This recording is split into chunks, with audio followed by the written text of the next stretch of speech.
Hey, everybody. Welcome to the Breakdown and All Rise News collab. We don't have a Labubu, but we are here to talk about a hearing that well, first of all, it took 45 minutes, almost an hour to be able to get into this hearing because of technical difficulty. It was a hearing called pretty much last minute by Judge Immergut.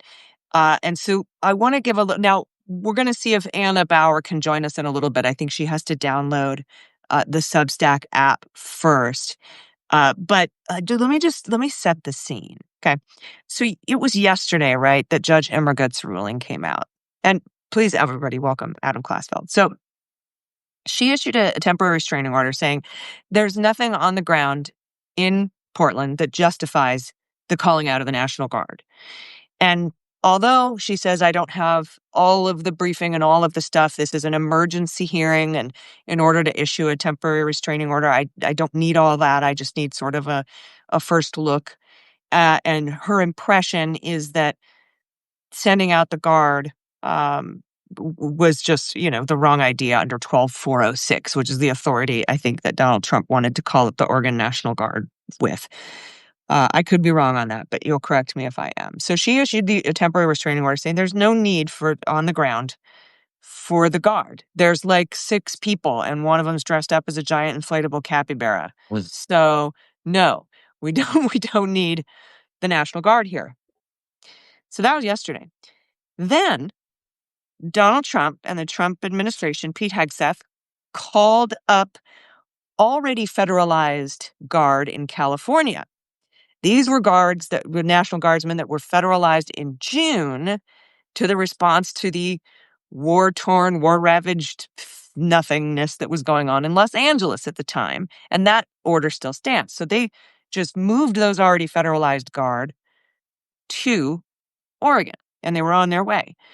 So then the lawyers for Oregon and California joined the lawsuit. California comes in. Gavin Newsom joins the lawsuit. Says, you can't take our guard. We need them for wildfires and stuff and our own stuff. We're California. Hey.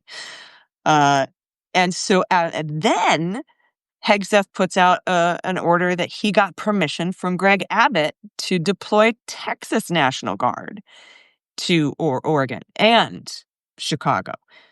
So now the judge called this late night hearing,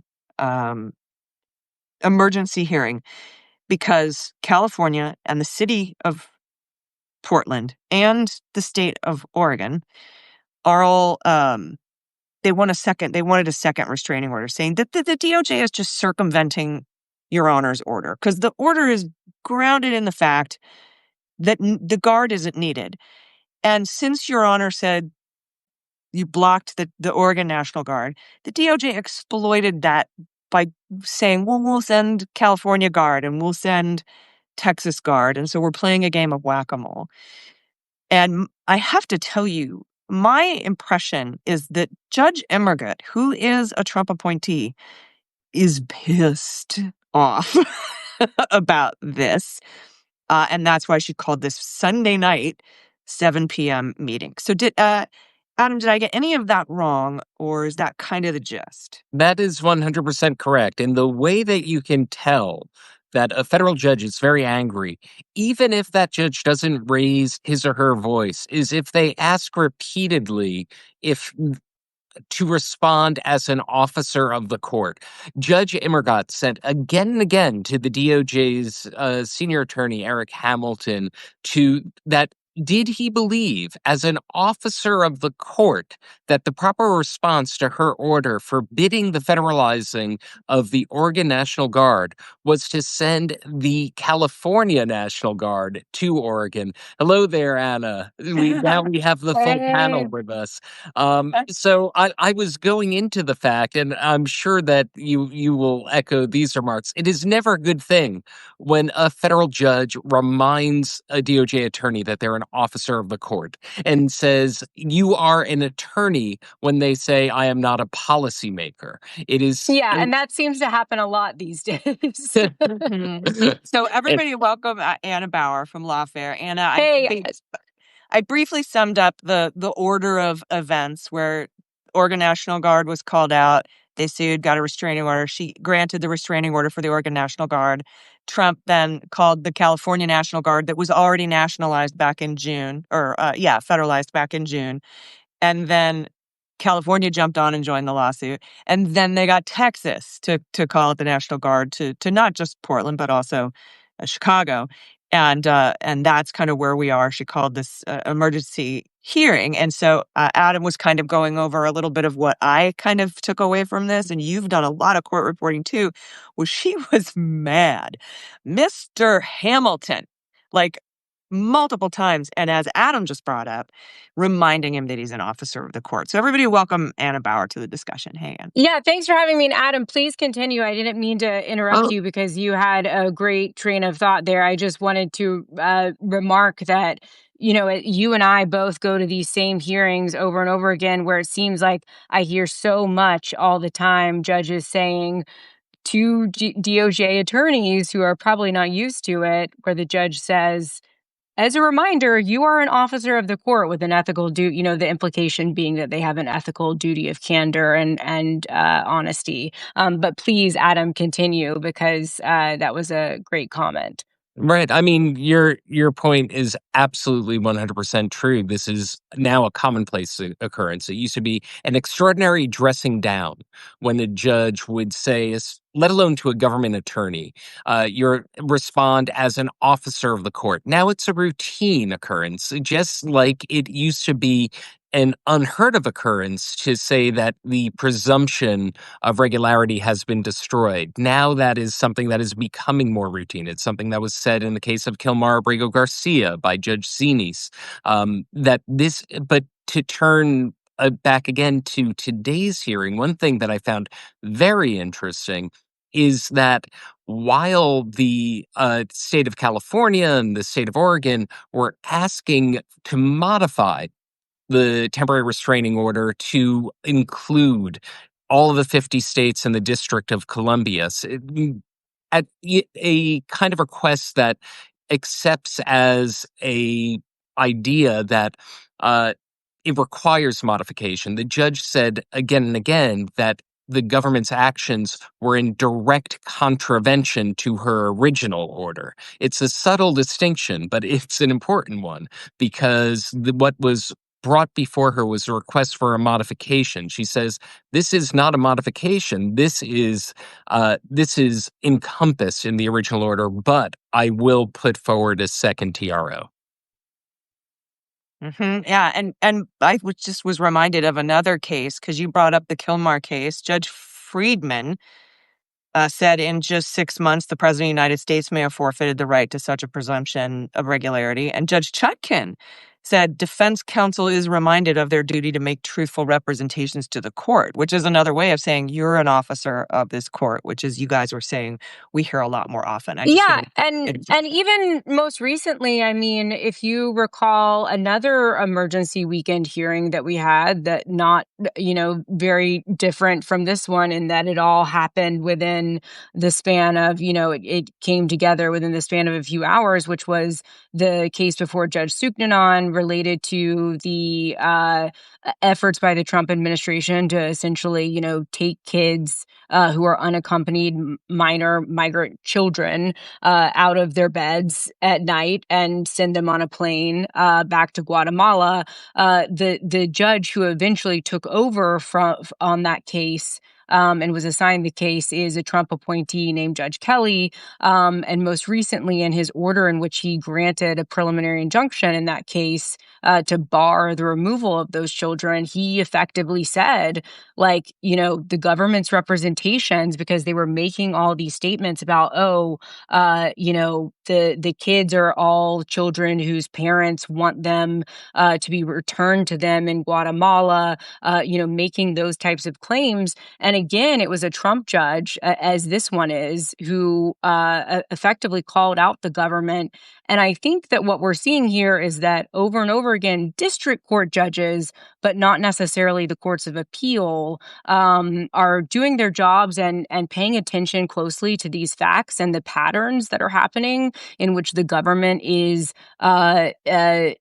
making representations that usually would be taken in good faith, but because this administration has destroyed the presumption of regularity, the judges know now that they cannot take those representations in good faith. And it's really remarkable because that is just not something that usually happens. Right. Yeah, Right. I have No, a question for you guys right. about the narrow reading that the DOJ had of Judge Immergut's order from her first one from yesterday, which feels like 10 years ago. Because what it said, I thought it was just going to be, oh, you just said the Oregon National Guard, nothing else. But what they're actually hanging this on, and Mr. Hamilton is the person who is arguing for the DOJ, and help me understand this, is that they're going off of an order to nationalize or federalize the California National Guard from June, saying they're already federalized and we can use them for whatever we need them for. And they're saying we need them in Portland. And that's why this is not in violation of your order yesterday. So not only is it just, well, you only said the Oregon National Guard. And I think what was really frustrating to the judge was she was like, the basis of my ruling wasn't where the guard comes from. It's based on the fact that there's nothing on the ground that warrants it. But why are they going with we're using already federalized guards or guardsmen from California as opposed to just a broader, well, we should be able to pull National Guard however we want because you only said Oregon's National Guard couldn't be deployed. What's the thinking there? Well, it seems like two different species of hair splitting, because if you look at the original ruling, you have her blocking the memo justifying the activation of the National Guard, and they are calling upon a different memo, the Uh, earlier memo that activated the California National Guard, that wasn't limited in time and scope. But to your point, Allison, the whole idea was, and what the judge said, is that this is still in direct contravention of her original order because she was ruling because it violated Title 10 and the 10th Amendment, that she found that the circumstances didn't call for it. So it didn't matter which memo they were predicating it on. I wanted to echo one of the things that Anna said and kind of put kind of the big picture to the fact that we're all here now on about 15 minutes till midnight on East Coast time. The extraordinary becoming routine that these things now happen late on a weekend. It's happening on the July 4th weekend when we had the showdown in the District of Massachusetts in a major immigration case where the Trump administration fought for and got the right to whisk people away to a country in Africa that they had no connection to. It happened over the Labor Day weekend with the case that Anna alluded to. And these emergency decisions, it shows the judges stepping up at all hours, on weekends, on holidays, at the district court level. No matter. Boasberg showing up in jeans and a T-shirt because he couldn't get his Correct. robes because he was there on a weekend to stop those planes from going to El Salvador. Absolutely. Yeah, Yeah, I am actually in my pajamas right now because me too. I did, I did not expect to be on a live stream or covering a hearing at, past 10 o'clock at night on a Sunday. So it That does was your post underscore, on Blue Sky, by the way. You right. you were like, "Oh, report for the courts," they said. "It'll be great. You'll get your weekends off." Everyone always says that, but it's never true. I mean, it has, to be fair, it has not been true for covering the Trump trials and all of that. It's been, as you both well know, it's always crazy. You're always on call. But Allison, I think to your original question, I do think Adam is right that what I when I was looking at it, it feels a little bit like this idea of following the letter but not the spirit of the judge's order. Because if you look at the very last line of that order, as Adam pointed out, it does say that I'm entering a TRO, barring implementation of the memorandum that was issued with respect to the federalization of the Oregon National Guard. But the actual substance of the order relates to, as Adam already put it, to the conditions in Oregon and whether or not it's sufficient to trigger the statutory authority here. The judge found no. And so, taking all of those things, one would think that the government would have enough sense to say, oh, well, of course, if we follow the spirit of the judge's order, these same exact reasons would all apply to whether you send federalized guard from California or from Texas. But they did not do that. And I think that's why the judge was so unhappy with the government tonight. Yeah, and I think judges are starting to change the way that they do orders too. We saw a judge say in court now a couple of times, is my oral order enough for you, Yeah. or do you need it in writing? Because the way they tried to get around Boasberg's turn the plane around order is they said, oh, well, you just said that with your mouth and words in court. It wasn't in your written order, so we didn't feel we had to follow it. So now judges are like, is the words that are coming out of my mouth, do you understand the words that are coming out of my mouth? Is that enough for you? And they've had to say yes. So I imagine now we're going to start seeing judges, particularly in these guard restraining or temporary restraining order cases, being like, okay, so now I can't just say the memo. I can't just say the Oregon National Guard. If I have to say any National Guard or the DC National Guard, like in order for my point to get across, because there's no presumption of regularity and y'all are a bunch of jerks, I'm going to have to change the way I issue orders. One more. Oh, sorry. Go ahead. Oh, no, I was just going to add that, it is very much giving instructions to a kindergartner a little bit. That's what I think of whenever I see some of these judges dealing with the government now, because they see the experience that Judge Boasberg had where, there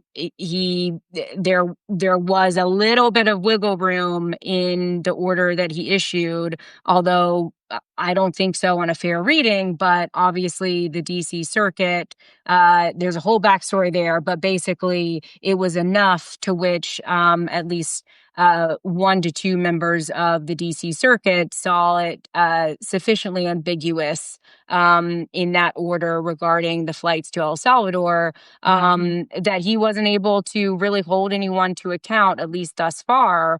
And so a lot of these judges, I think, if they're paying attention, as I said, are trying to go to great lengths to try to really break things down to kindergarten levels of this is how you follow my instructions. This is what every single word or phrase in my order means, because they think that's the only way to ensure compliance. And they're not entirely sure that the appeals courts are going to have their backs if it does come to trying to ensure post hoc compliance or after the fact compliance.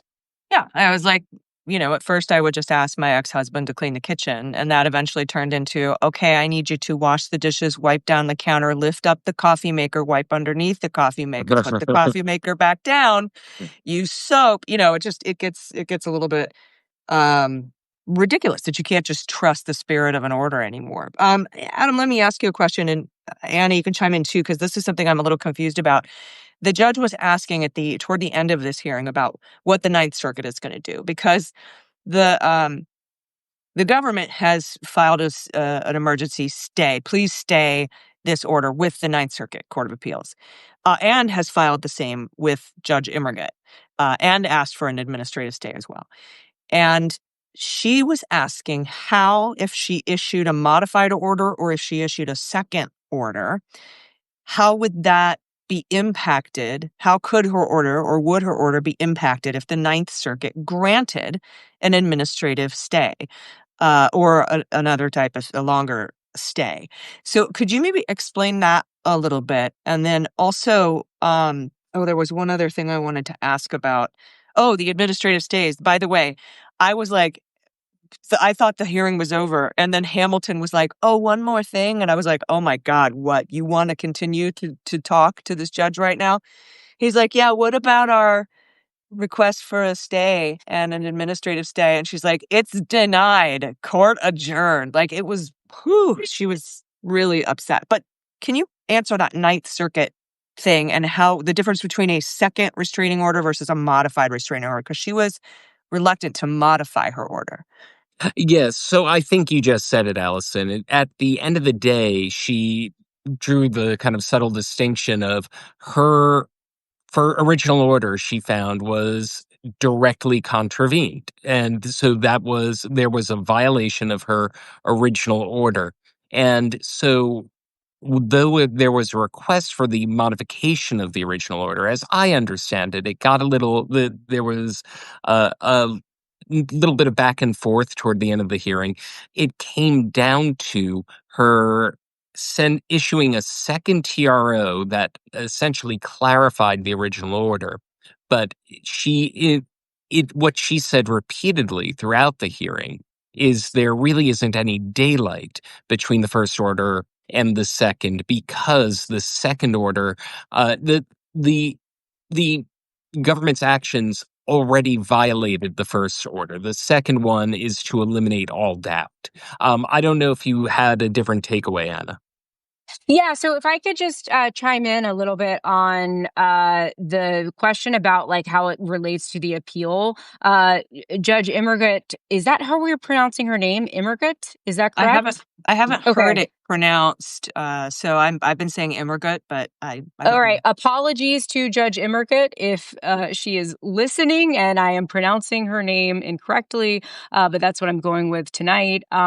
So Judge Immergut's first order, of course, that just related to the federalization of the Oregon National Guard was then pretty much immediately there was a notice of appeal to the Ninth Circuit by the government.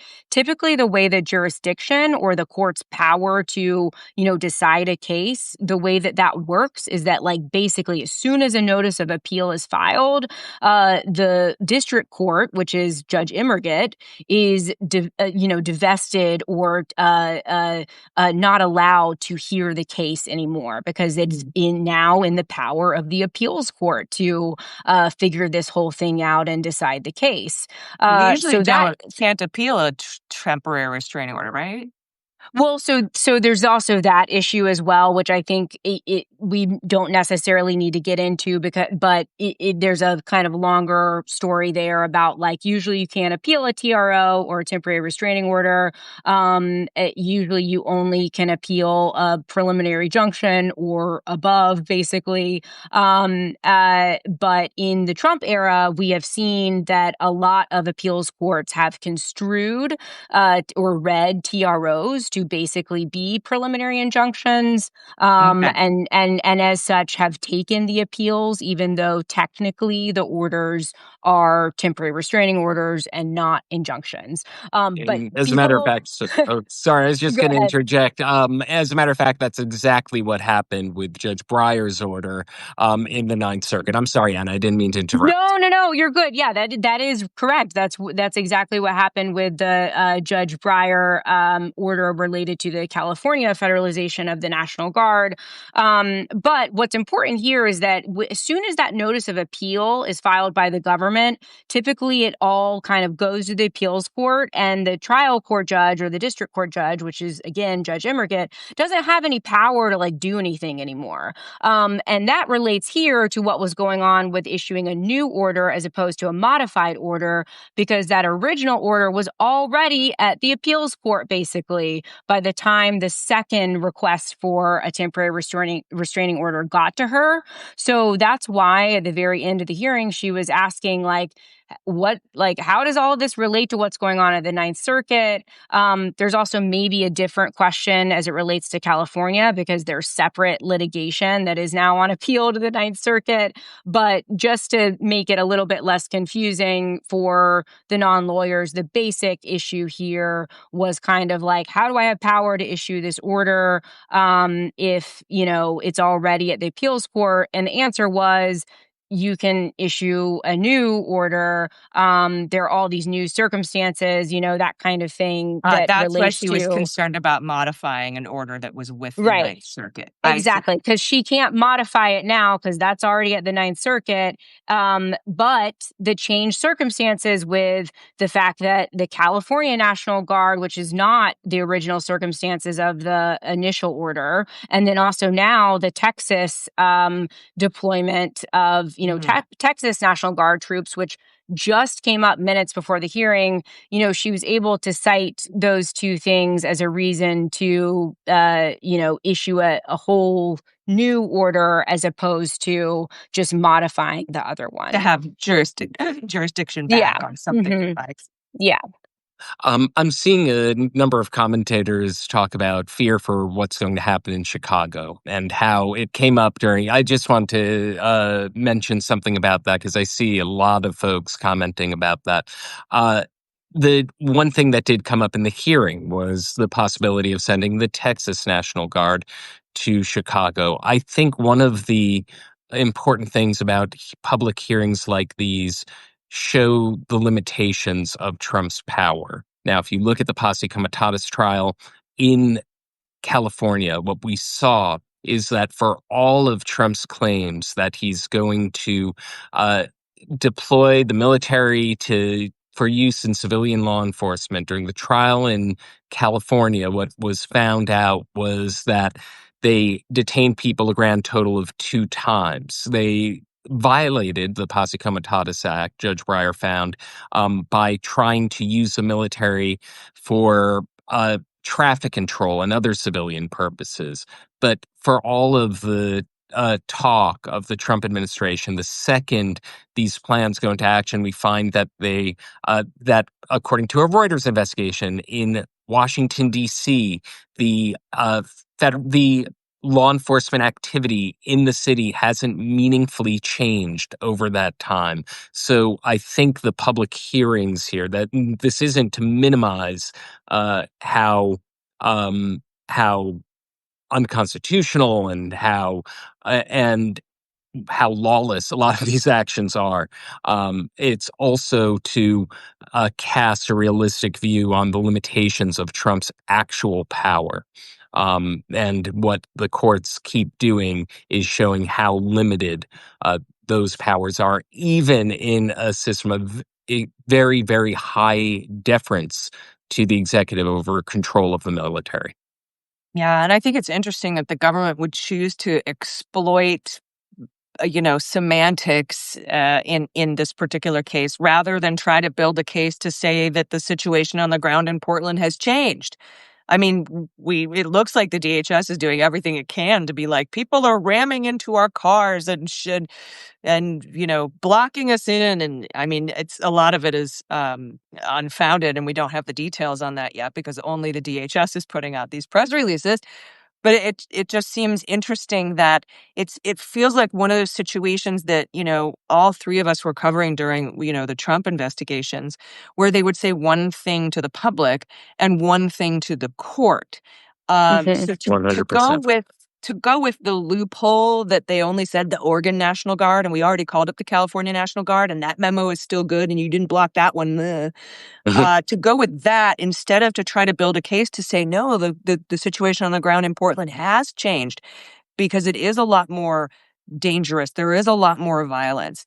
It seems like they would have to prove that in court, and that would be a very tall order given the fact that, again, it's like 7 people and a person dressed up as an inflatable capybara at the ICE facility. Well, and it's not just that you have to prove it in court, it's also that you have to have officers of the court who are willing to make that argument. Sure.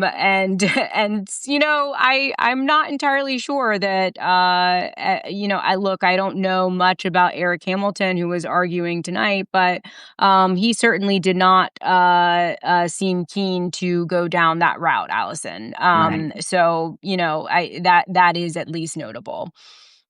Yeah, I think it It is too. reminds me, to use your example, Allison, and your point, Anna. Uh, it reminds me of after the 2020 election, where you'd have Rudy Giuliani go up in front of Four Seasons Landscaping and talk about fraud, then he'd go into court and say this exact sentence. This is not a fraud case. Four Trump attorneys said that exact sentence in the wake of the 2020 presidential election. For all of this lying that there's such a thing about the Department of War, no, there's no such thing. If renaming of a federal agency happens through Congress, there's no such thing as a Secretary of War. There is no war on American cities. That is what is being said by this administration to scare the people of those cities, to intimidate the people of those cities from exercising their rights. I think it's a basic point that needs to be articulated that when these lawyers are put in front of a court to actually say what's going on and what the actual policy of the United States is purports to be, the messaging changes. They cannot lie quite as flagrantly. Well, I want to thank you both. I am about to kind of give a little. I see a lot of questions about why only 14 days, what a temporary restraining order is versus a preliminary injunction versus a permanent injunction, and I'm going to probably do a little quick breakdown of that for everybody. But I just wanted to, before that happens, I wanted to say thank you. So, because you, Anna, Adam, you're free to go. You're dismissed if you would like, unless you want to stay around for my tro thing. But everybody, please follow Anna Bauer. She's got an amazing Substack called Slip Opinion. You're going to want to subscribe to it. And then, of course, it has not launched quite yet, but okay. It will one day. Okay. So stay tuned. So get ready.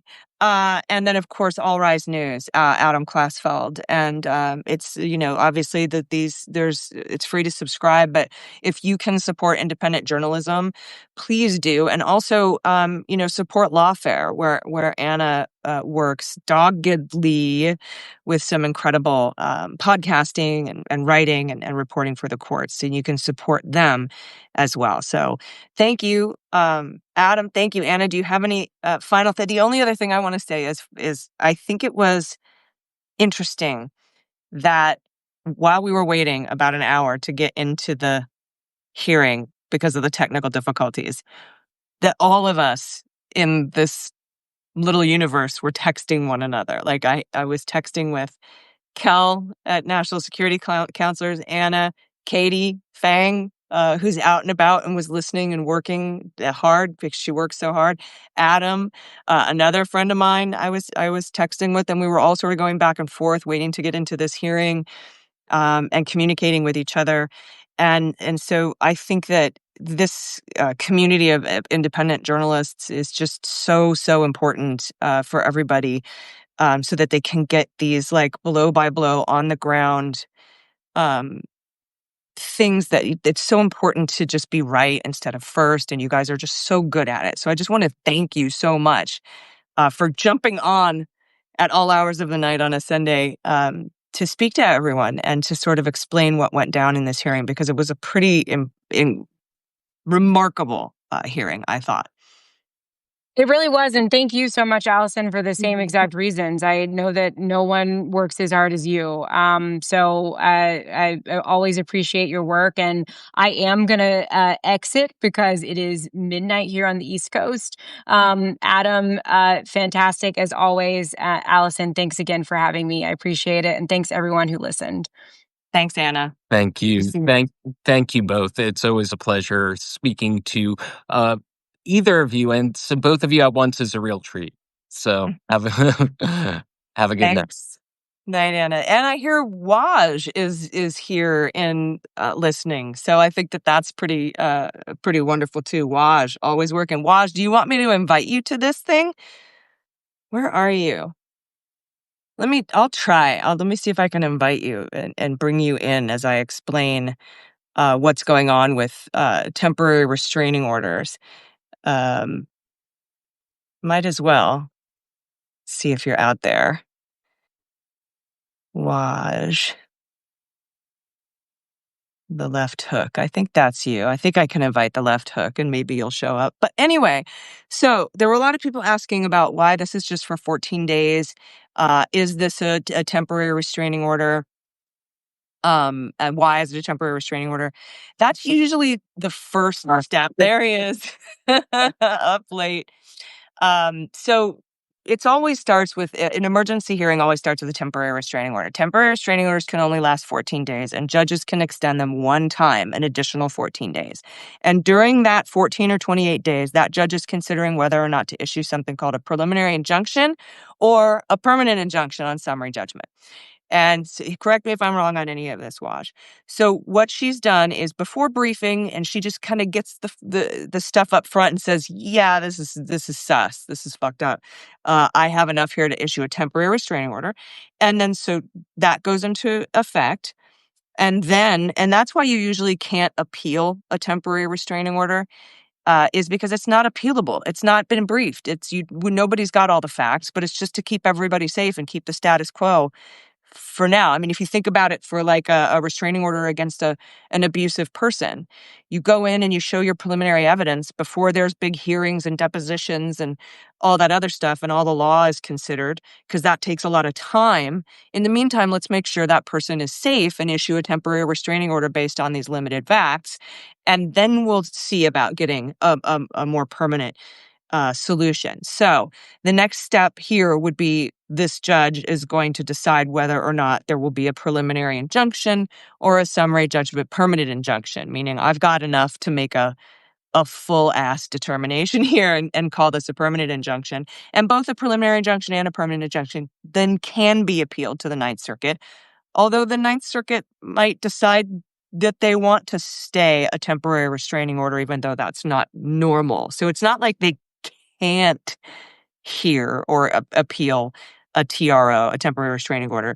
It's just very, very unusual. It usually doesn't happen. But we will obviously, there's so many amazing people in this space that'll keep everybody posted on that. But I just wanted to sort of give that little brief rundown of what the difference is between a temporary restraining order, preliminary injunction, and preliminary injunction is supposed to last through the pendency, or it's like a set time frame, whereas a permanent injunction is done.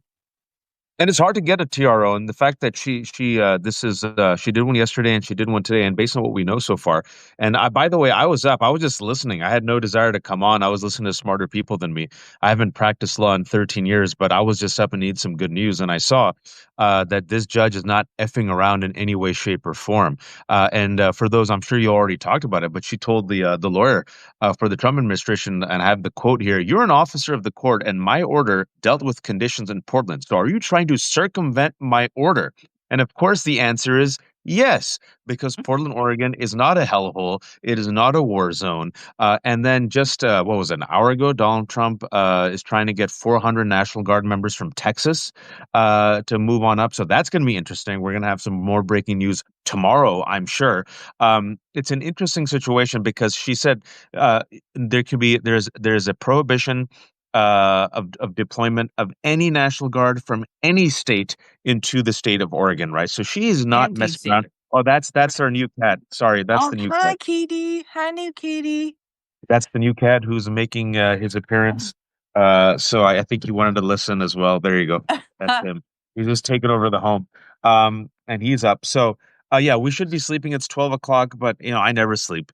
And I was planning on resting. I just finished watching the Pats game, Pats versus Bills. But then we saw this good news, and then I saw, oh, let me just see what's happening on Substack. And of course, you are live, Allison.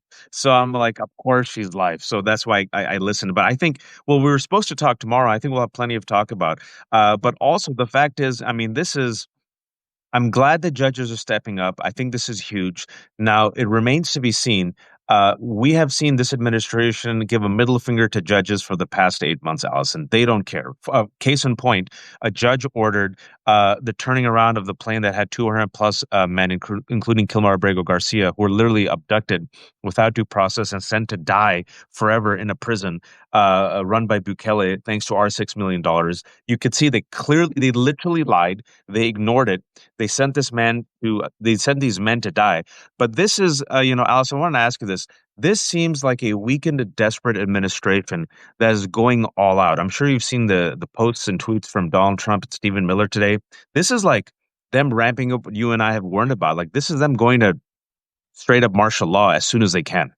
Yeah, and we're definitely gonna be talking about that, and I'm glad that Anna and Adam were there to talk a little bit about how just actually that he doesn't have this unlimited power to No, wield. he That does doesn't not. mean he's not going to try to wield it, and he's not going to tell his DOJ to make stupid arguments like, well, you said the Oregon National Guard, not the California National Guard. You said the memo, so we used the California memo and we moved people out of California. Like that kind of, like Anna was saying, it's like fifth grade bullshit. It's like, I'm not touching you, but with the National Guard.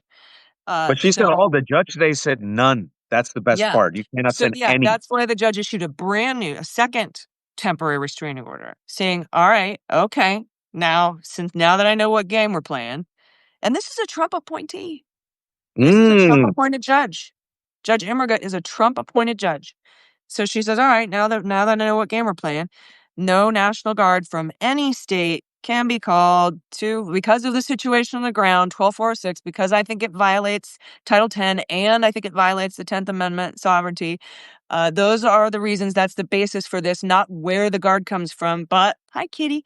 But I'll go ahead and make it so that no National Guard from any state or the District of Columbia can be sent to Oregon. But yeah, you and I are going to talk again tomorrow.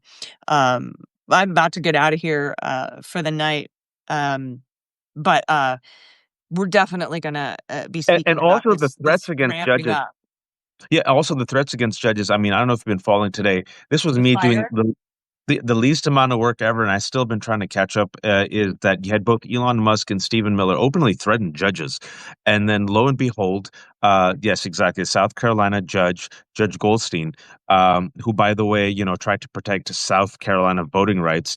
Her house in an alleged apparent arson attack. Her family was injured. Thankfully, no one died, and she was outside. It happened to be the same judge that again has pissed off MAGA because she ruled essentially against their plot. And secondly, the same day that Musk and Miller have attacked the judges. So I went on Twitter. I said, Elon Musk, curious, you have nothing to say about the judge whose house burned down the same day that you had inflammatory language. Why is that? Not a word. Stephen Miller, not a word. In fact, And last time I checked, Alton, Harmeet MAGA. Dillon attacked this judge Oh yeah, specifically a few weeks ago on Twitter. Specifically, this judge, Harmeet and Dillon, and, and the head of the Civil Rights Division at the Department of Justice.